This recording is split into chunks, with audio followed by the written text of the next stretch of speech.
Greetings. This is my debut whiteboard for Power Chord TV, and the second in our take on Living Color's new LP, Shade. I'm not a natural musie.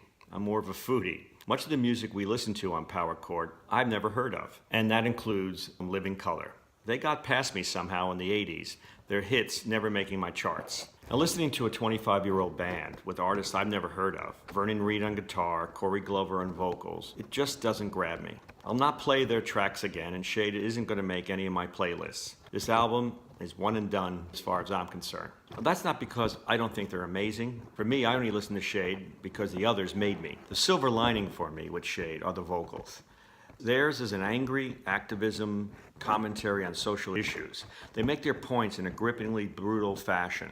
But I'm stuck in my generation, preferring Crosby, Stills, Nash & Young's protest song Ohio about the Kent State campus shootings back in May of 1969.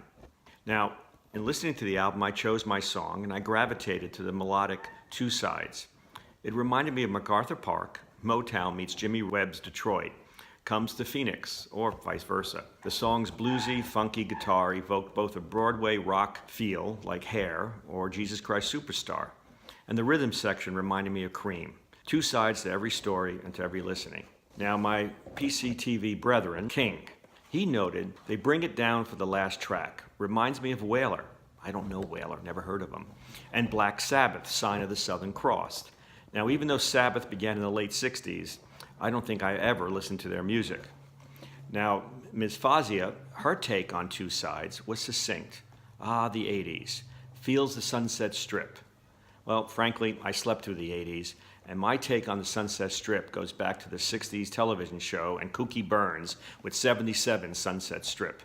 Now, Casey commented, the chorus-laden guitars reminds me of Left Behind by Candlebox. I get a 90s grunge vibe from a lot of this album, but the solo reminds me of Victim of Changes by Judas Priest, as does some of the high-pitched screaming.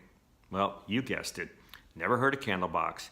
Yes, I know the band Judas Priest, wouldn't recognize their music if it hit me over the head with a bass guitar. In closing, some of my younger peers at PCTV have a larger base of reference than I do when it comes to pop music.